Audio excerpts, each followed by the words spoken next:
That night, Isla went downstairs to grab something from the kitchen, but froze in place at the sight of something she'd never forget: her stepfather and the nanny murdering her mother. Terrified, she crept back upstairs in silence and hid in her room.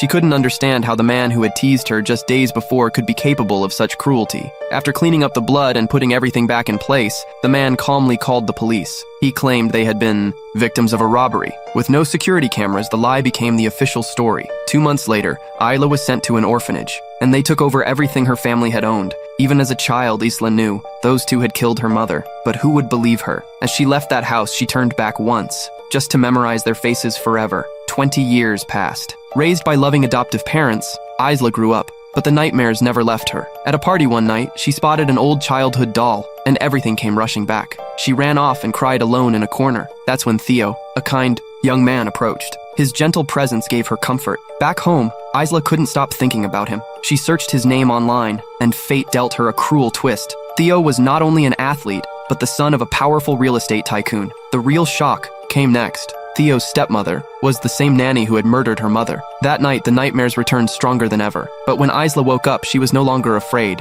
She had made a decision. She would find that woman and get justice. She prepared a beautiful breakfast for her adoptive parents. At the table, she lied, said she'd be working abroad for a while. Though saddened, they respected her decision. The next day, Isla stood in front of the mansion. She took a deep breath and rang the bell. The door opened, and there she was. The killer, now wealthy and refined, didn't recognize Isla. She ordered her to change into a uniform and meet her in the study. But as Isla came down the stairs, she froze. There he was, her stepfather,